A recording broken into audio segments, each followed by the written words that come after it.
Chair, the Honourable Phil Heatley. Thank you, Mr. Speaker. I'd just like to reiterate that one of the approaches that the public appreciated most when we were going through that difficult recession that started under the previous Labor government, you'll recall, in 2008, was our management of it from a social welfare point of view.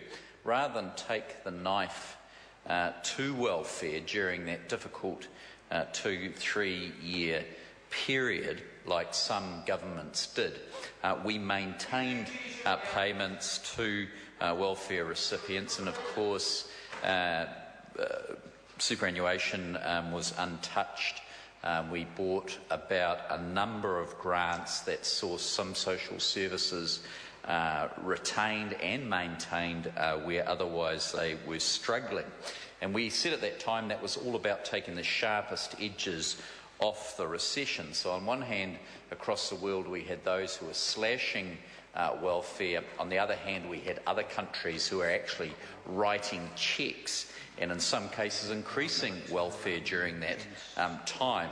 I do know that the Labor Party wanted to take that path, and had they been in government, they said that's what they would have done, would have written cheques from an income that the country simply didn't have.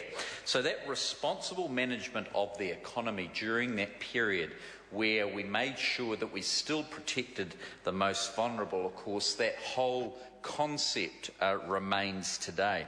Although I must say we are concentrating much more on resolving some important issues, and two examples of that where on one side of the ledger we're making sure that things are much easier for those on welfare in order to get them back to work. We're also putting up certain standards of responsibility for welfare recipients. Two examples that where we're making things work sensibly and better for them. For example, the microfinance support for people on low incomes.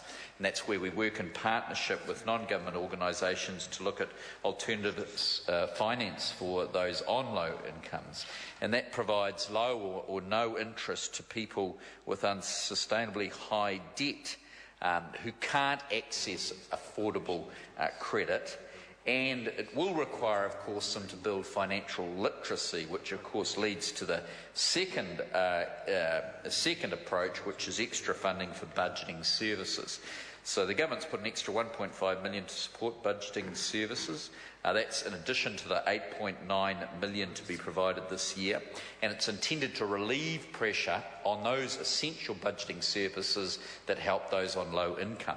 But as I say, that's one side of the ledger. The other is, of course, bringing in that whole personal responsibility that New Zealanders have been looking for over over a decade, where they're saying, look, welfare's great, it's there for a hand up during difficult times. We're concerned that under the Labor government, though, welfare ran away, that cheques earned by the taxpayer were too easily written out. And that's why we've got to focus now that people have to be work ready. They can't be on drugs. They can't be the sort of Nandor Tanchos of the Green Party reflected in the general public, where you can promote drug use, support drug use,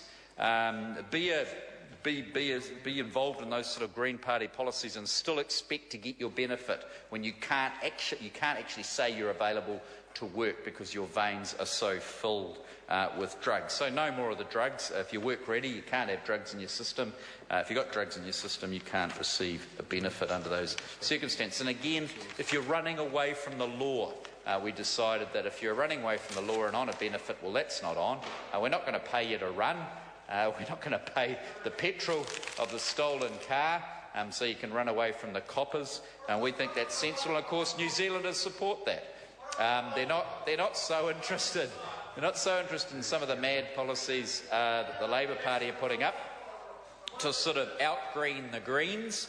out loony the Greens. What we're doing is putting up sensible policies that Kiwis say to us are sensible. They're saying, hey, shouldn't someone on the benefit, they shouldn't be full of drugs, should they? And we're saying, well, no, I suppose not. And they're saying, well, they shouldn't be running away from the coppers and us funding them either. And we're saying, well, no, that's quite right. So we're doing what Middle New Zealand expects us to do. So there's that quid pro quo going on. But, you know, the major point here is that during the time of the recession and even now afterwards, we are supporting those who are most vulnerable. I call Jan Logie.